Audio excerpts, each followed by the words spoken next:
What's up, everybody? Welcome back to another episode of Get Paid for Your Pad. And today I have one of my favorite guests on the show, and you probably will have heard of her because not only has she been on the podcast many times, but she's the author of a book, $1 million host.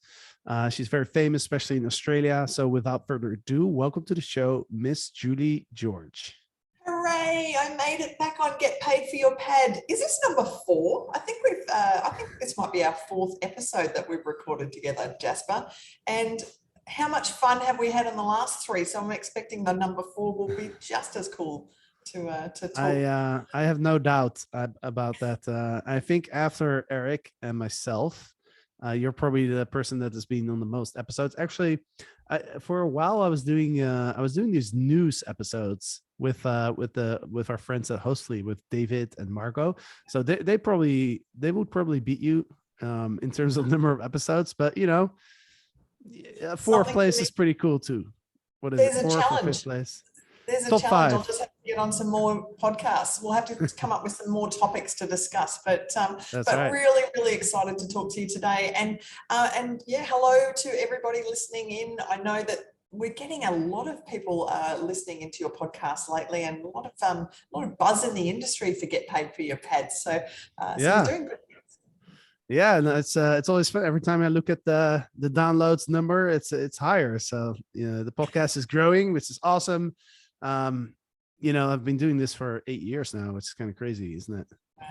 It's amazing, and yet you still bring the energy. You're still smiling. So you must be doing something right. I love doing the podcast. I was thinking today actually.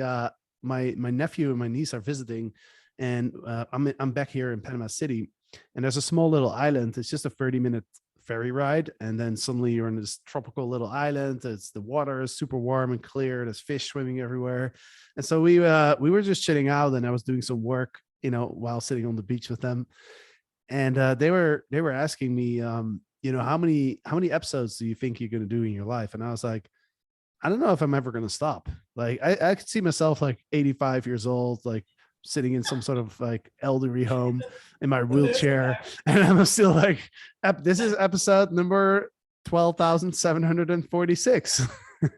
Put your teeth in and take your medication and be ready to go.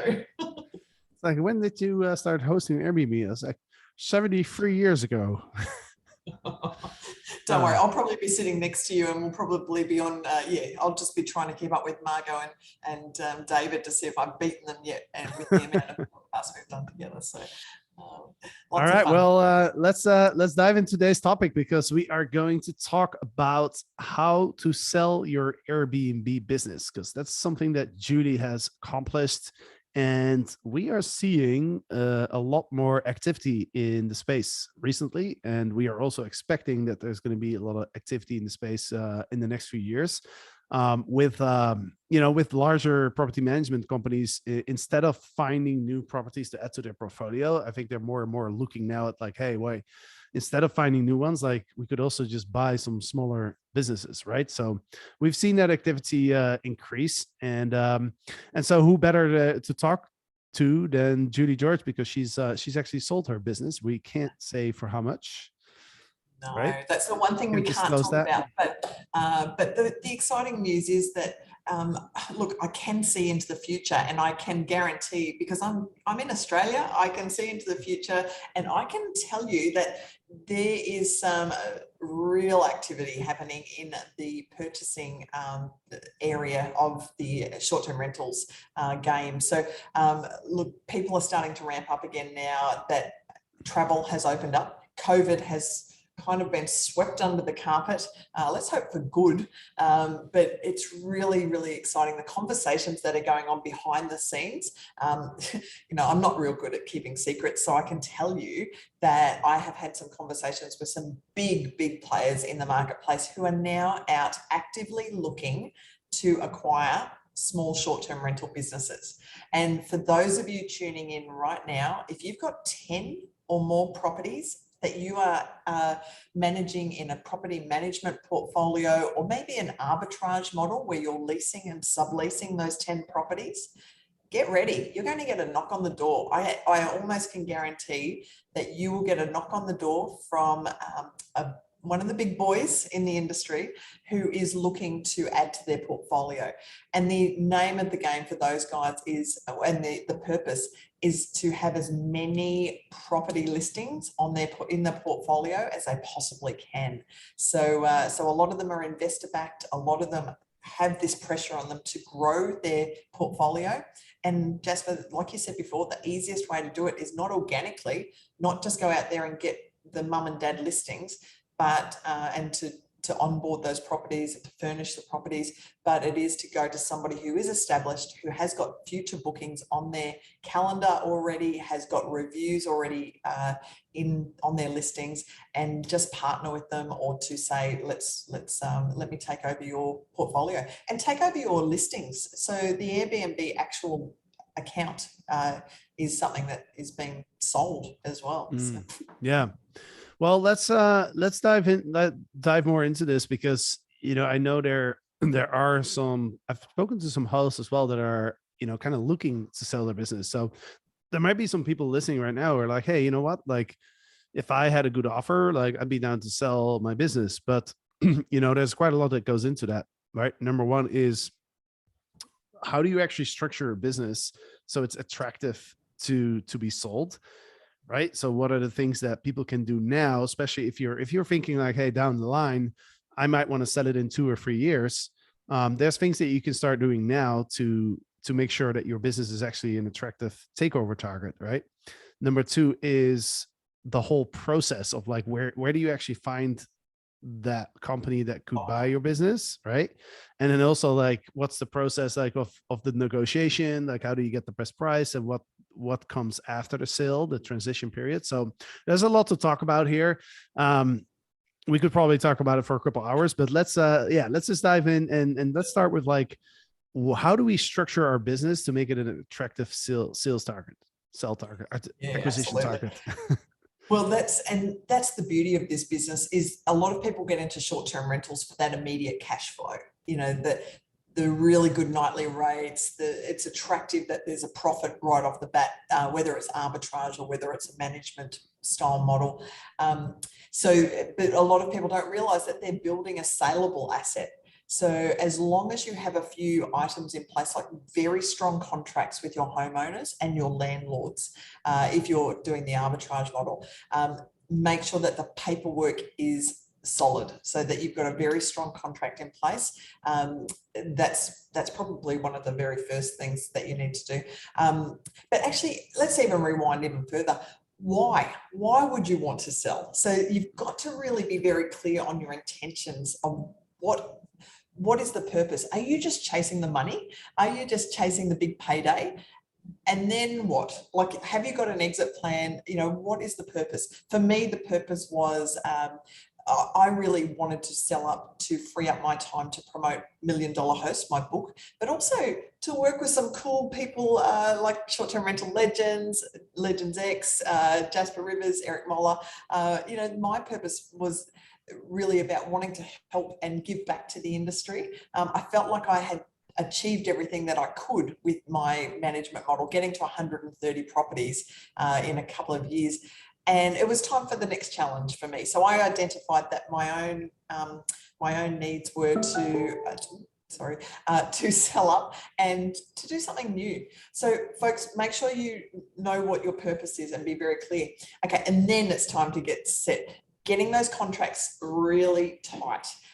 Consulting the experts. So you need to consult your attorneys, your solicitors, your accountants. Really sit down and have a serious conversation with those people. Is it the right time to sell? Have you got everything set up? Your accountant is going to become a regular friend of yours in the process of looking to sell and the transition period thereafter. But you need to consult those people. So consulting those experts, and consulting maybe a business consultant to help you sell your business as well. Okay, so I did do that, but it's probably one of my biggest regrets. And that consultant may be listening in right now. I don't care. I wasted a lot of money on that person, but we can go into more depth on that in a second. You need to really assess your current income, your expenses, your business assets, your debt, profit. How good are your profit margins at the moment? You need to show it in black and white, how good those profit margins are. Now, in short-term rentals, we have a tendency that we can let a few things slip through into business expenses that may not be business expenses. Let's talk personal groceries, fuel for our cars. If you are maybe taking a little advantage of your business structure at the moment to put a few personal items through the books, you might decide to not do that for a while, to make sure that your profit margins are looking stronger than ever, because we'll talk valuation in a minute, but your valuation is dependent on how good that profit margin actually is. All right, I'm going to take a breath. Your turn. Yeah, you're already touching on a lot of different things. I want to talk first a little bit about the business model and the structure of your business. Right? Can you talk a little bit about like what type of business model is attractive, and when it comes to, for example, having systems in place, right? Because like one of the things that I'm thinking is like if I'm out there going to buy a business, my first thought is like, okay, how am I going to run it? Like, do I need the owner to be involved for a really long time, or do they have like the documentation, right? So that we can just take over the SOPs, the processes, and the systems. What do you have any thoughts on that? Yeah, look, I think you really, as long as you've structured your business with the right contracts, as I was saying before, and yeah, you've got SOPs, you've got a playbook in place, you've got you've got a business that's not reliant on you. Now, this is really important, folks. If you are running your business 24/7 and it is reliant solely on you, you can't sell it. That's something that I'm going to be really upfront with. If you have taken the Legends X course and you now know how to work on your business, not in it, and you are able to walk away from your business for a vacation yourself, you've probably got a saleable business. So that's probably one of the very first things that you've got to recognize is that, make sure that the business can be self-sufficient. It can run on its own. You are not having to do it. When it comes into landlords with the arbitrage model or with homeowners giving your property, where you're managing the property on behalf of other property owners, as long, it shouldn't matter. It shouldn't matter about selling, as long as the business is able to provide the same service to the homeowner once the sale is going through. And that you won't lose people.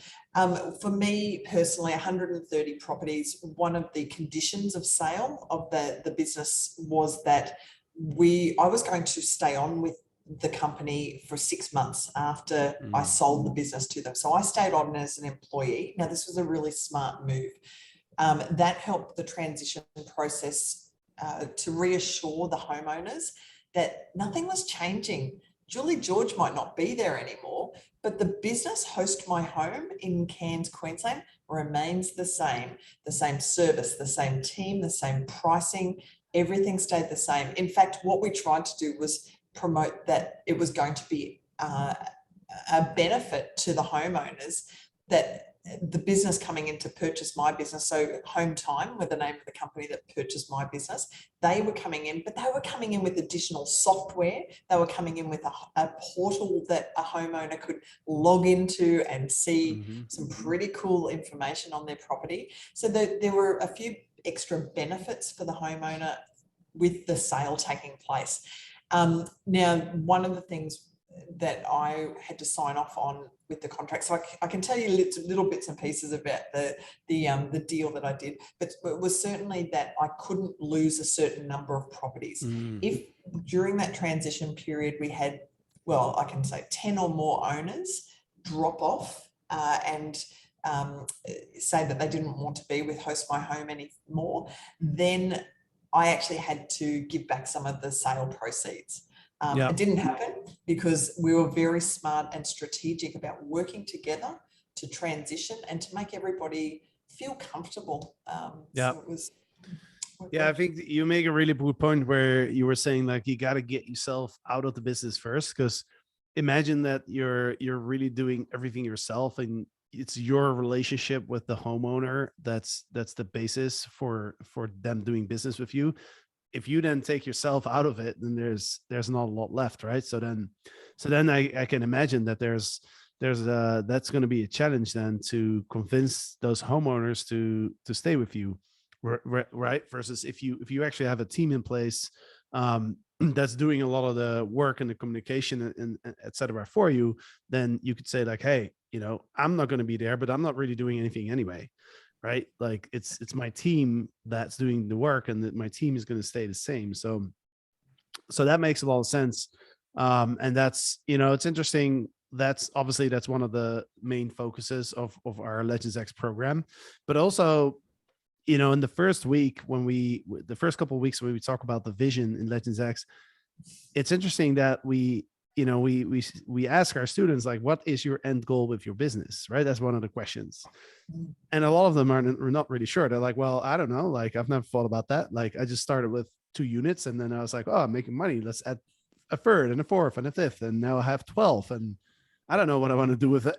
So it's interesting because now, like just asking that question is like, well, do you want to take yourself out of this business and have it operate as a machine and just provide cash flow for the rest of your life, pass it on to your children? Or do you want to, partner with somebody to eventually take it over and you just get like a, kind of like a monthly dividend or something, or do you want to sell it? And then people are like, oh, you can sell it. A lot of people just have never thought about that, right? That's right. And there, there's a new option that I've just come across recently where there is an option where you can sell your business, but stay on, as I did, like and as an employee, and continue working this business, but just not as the owner anymore. So there are some big guys in the industry floating around, possibly going to knock on your door, who may say, would you like a big cash injection? We're going to purchase your business right now, but you're going to stay on and we're going to make you an employee of your business. Hey, yeah. There's an option. There's an option where suddenly you can take your money and go and buy your private yacht or whatever you want to do, but you still continue doing what you're doing now and hopefully love what you're doing now. So. Yeah. So let's talk about how do you actually find a buyer? Yeah. Good question. So you could do a Julie George and engage a consultant who knows nothing about our short-term rental industry, who knows nothing about, so don't do a Julie George. That was the biggest waste of money that I ever paid. In hindsight, I was the expert in my field. I knew I knew who was going to be interested. So I would say, have a look at these people first. Firstly, have a look at other short-term rental operators in the space. Mm-hmm. Are there people that maybe are in your local area that are looking to, maybe your competitors? And you know what I love about this industry is we don't really see ourselves as competitors. There's a lot of collaboration in our industry, and I'm hoping that you might be able to say to another host that operates in your city, would you be interested in taking on my 10 properties if it's time for you to proactively go out and find a buyer? So have a look at other business owners in the short-term rental industry, but then look at some of the big players. Now, I want everybody to have a look at Vacasa, V-A-C-A-S-A, vacasa.com. They actually have on their website, do you want to sell your business? So you can put onto their website show an interest in selling, and then talk to one of their people. So they are so proactive that they're inviting you to come to them. So there's some big guys out there doing that.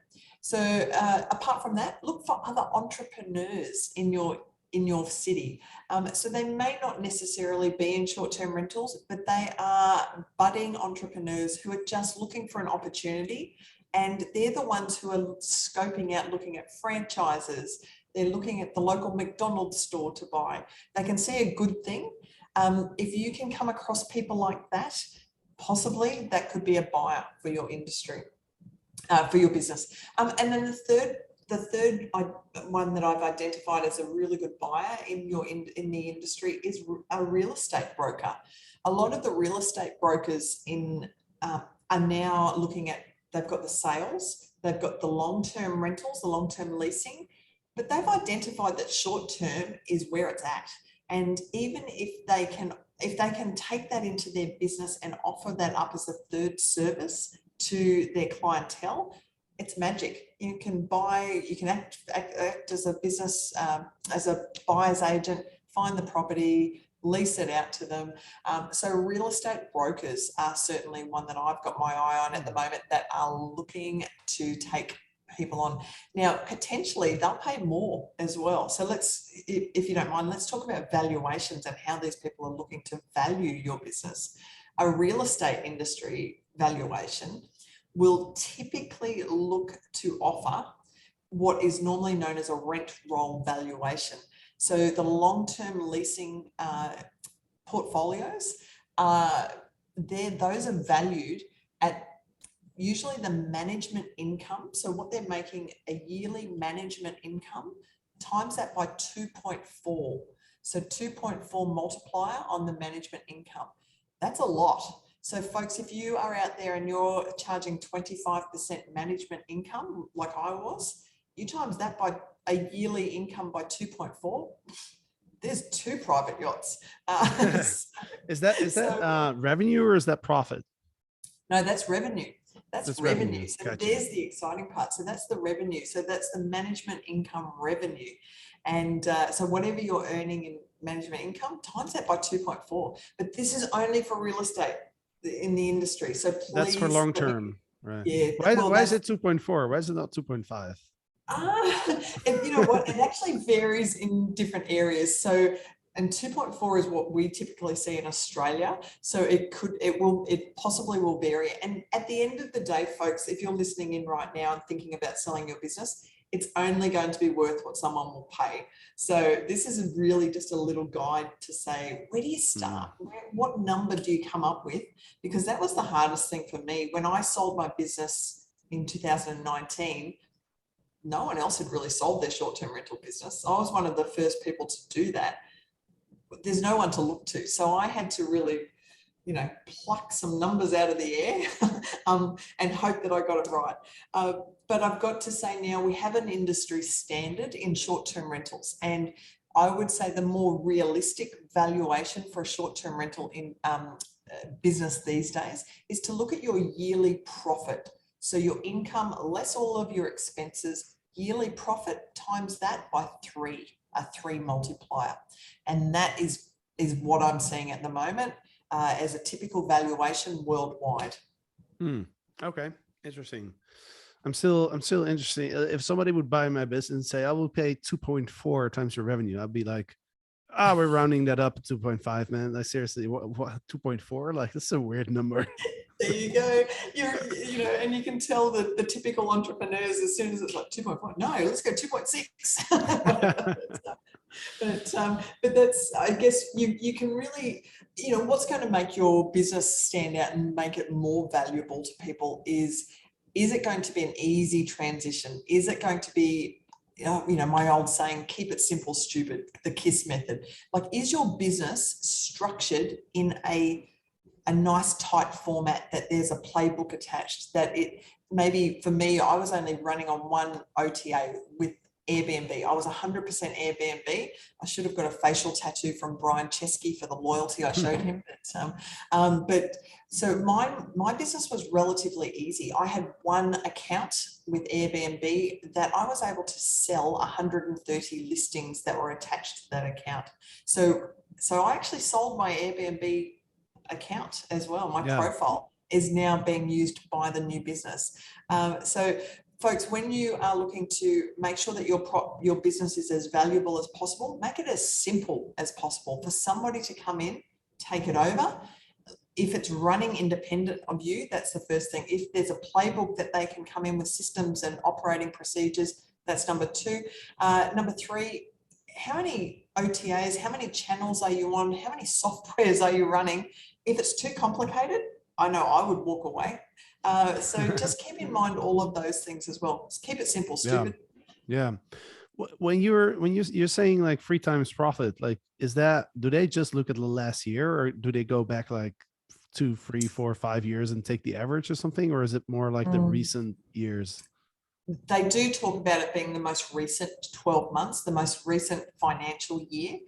Yeah. However, honestly, if I was looking to buy, I would be looking at the last few years, because I guess we've had look at the last 2 years in worldwide. COVID has smashed us, right? So I don't think it's very fair to look at the last 2 years as a typical situation. Oh, who knows what typical is these days anyway, though, right? So but that's where I would possibly suggest to people that if you get an offer to sell now, I would actually say no. I would decline right now, because what you want to do is run your business in the most profitable time that you can. And with the industry, the travel industry now opening up, I would predict that the next 12 months is going to be our most profitable short-term rental time that we've ever seen in this industry. I really think that, me for one, I'm about to do a world tour. I'm going to spend a lot of money in short-term rentals in the next 12 months. There's a lot of Aussies looking to come to your part of the world. If you're tuning in from North America, Europe at the moment, we're coming. The Aussies are coming. We're going to spend our money with you. So what you want to do is you want to take a few months of those really juicy travel months and show as much profit as you can. So if you're considering selling, I would say maybe think about the actual sale within maybe 12 months from now. So give yourself a really good time, earn some money, get your systems together, make sure that everything's tight with your contracts, and then boom, wait for that knock on the door. Yeah, that's right. Yeah, no, I think right now, like, it's the last couple of years have been so crazy, right? That it's hard to like even compare like last year to the year before in 2019. Nowadays, like, even when companies come out with their earnings, like Airbnb just came out with their earnings, right, for quarter one of 2022. There's no point comparing it to 2021, because that was like the first quarter of 2021 was a really bad quarter. So yeah, revenue is up like 80%. Well, that's because last year this time was such a bad time, right? So people are comparing to pre-COVID, right? So they're saying like, oh, it's like 10% higher than Q1 of 2019, right? So right now it's like really tricky. So I think that's a really good point, is like, you might not want to sell right now, because in the last few years your profit might not be very high, although in some markets people have been crushing it. Sure. But if that's not the case, like, get a rock solid year in, right? This year, 2022, like you said, Airbnb just came out with their earnings. Like Q1 of 2022, they had over 100 million bookings. That's the first time they surpassed 100 million.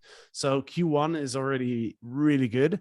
And like you said, it's looking to be a crazy year this year when it comes to travel, right? Everyone wants to travel. I just traveled from Amsterdam to Panama.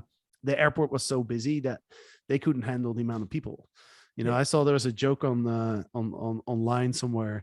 I saw a joke that the airport in Amsterdam is thinking about buying hot air balloons to transport the additional passengers. It's nuts, like how busy it is with the airports right now. So this is a great idea. You make sure. Yeah, make this year a super profitable year. Yep. And then sell your business next year, because then you can go off those really high profit numbers, and also make sure you don't spend too much. Don't spend anything on cost and expenses, like, if not necessary, right? That's right. But yeah, and then join Legends X, so you have the systems, you have the playbook and everything, and then you're gonna probably coach you'll be coaching in Legends X. So yeah, I can. We've seen a few people that have got that plan coming through Legends X just recently, where they are doing Legends X to prepare for an eventual sale. And that yeah. really excites me, because what they're doing is, short-term rentals anyway is giving them financial freedom. But I've got to tell you, that ultimate payday, when you get the big fat check come through for your business, that changes your life. That Yeah. really is a game changer. And and that gives you the freedom to then go off and do whatever you want to do. For me, it's coaching. I've got a second book coming out in a couple of weeks' time. Like there's a lot more that you can do out there. And it's not lost on me that the novelty of short-term rentals can wear off. After dealing with homeowners, dealing with guests, the novelty can wear off. So I totally get it, folks. But don't let things get to you, burn out, and then give up or give your properties away. You've got a saleable asset. Make the most of this and come up with and be prepared. I think that even if you're not thinking of selling, prepare as if you are. Prepare as if you are ready to sell, because you just never know when you get a knock on the door and somebody presents you a life-changing amount of money. Mm-hmm. It may decide that the time is right. Right on. Well, like I said, we can talk about this for hours, but we got to wrap up soon. But before I let you go, we're almost at the end of our third Legends X class. How's your experience for this class? I've seen like the students are crushing it. Yeah, I'm so proud of them, and just I get a real thrill now out of seeing the results. Not only is it more properties that I'm seeing being added to their portfolio, more profits being added to their business. What really floats my boat is the CEO mindset. The CEO mindset that they can really start to realize that they can work on their business, not in it. They can take a vacation themselves. And when I can see that people are not sleeping with their phones after doing 90 days of Legends X, that to me is pretty damn exciting. I guess a few of those people that have gone through Legends X are now going to be, they've joined the status of short-term rental legends, and they're going to be joining us at the mastermind in Huatulco. I'm probably not pronouncing that right, but in Mexico in June. And I'm really excited to be able to sit down, meet them face to face. And just, that's where we can spend hours talking about things like selling your business.